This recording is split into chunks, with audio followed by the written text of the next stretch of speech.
నమస్తే. తెలంగాణలో బీఆర్ఎస్ 10 ఏళ్ళు అధికారంలో ఉంది. అధికారాన్ని అడ్డుపెట్టుకొని కొంతమంది అక్రమాలకు, అవినీతికి పాల్పడినటువంటి సంఘటనలు మనం ప్రతిరోజు ఎక్కడో ఒక చోట చూస్తూనే ఉన్నాం. దానికి సంబంధించి కేసులు నమోదవుతున్నాయి, అరెస్టులు అవుతున్నాయి.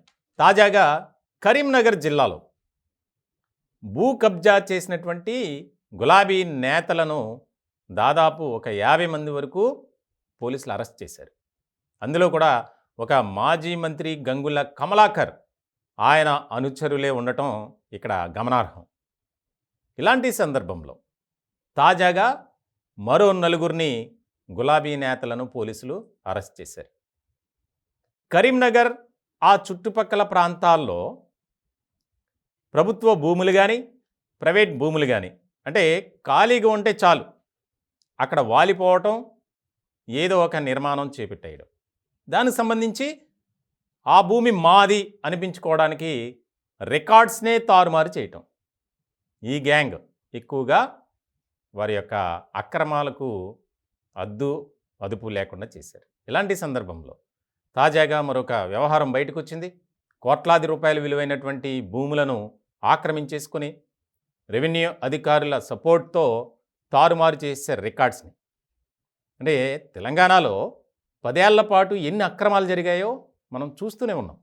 ఇలాంటి క్రమంలో ముఖ్యంగా కరీంనగర్ జిల్లాలో ఎందుకు ఎక్కువగా ఈ యొక్క భూ కబ్జా కేసులు నమోదవుతున్నాయి, గులాబీ పార్టీకి సంబంధించినటువంటి నేతలు ఎందుకు అరెస్ట్ అవుతున్నారు అనేది ఒక మిస్టరీగా మారిపోయింది.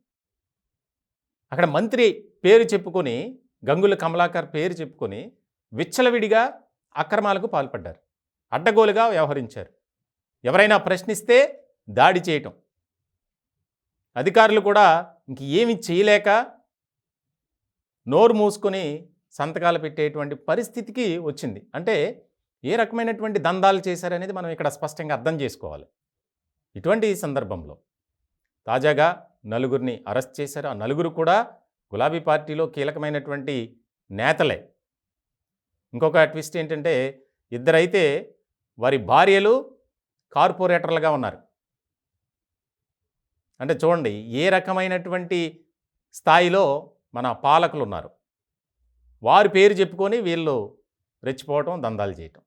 ప్రధానంగా కొత్తపల్లి జడ్పీటీసీ భర్త పిట్టల రవీందర్, అలాగే కొత్తపల్లి 7వ డివిజన్ కార్పొరేటర్ భర్త ఆకుల ప్రకాష్, అలాగే వారికి తోడుగా విష్ణువర్ధన్, మందా నగేష్ అని 4 చాలా ఎప్పటి నుంచో తప్పించుకుంటున్నారు. వీళ్ళు వాస్తవానికి గత 2 నెలల కాలంలో ఎంతోమందిని అరెస్ట్ చేశారు పోలీసులు, కరీంనగర్ పోలీసులు.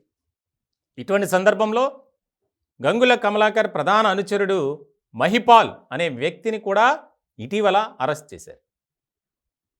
వారి దగ్గర నుంచి సేకరించినటువంటి సమాచారం ఏదైతే ఉందో దాన్ని బేస్ చేసుకుని అనుబంధంగా కొత్త కేసులు కూడా నమోదయ్యాయి. అసలు కరీంనగర్లో ప్రభుత్వ భూములు, ప్రైవేటు భూములు ఎక్కడున్నాయి అని సెర్చ్ చేయడానికి కూడా అవకాశం లేకుండా చేశారు వీళ్ళు.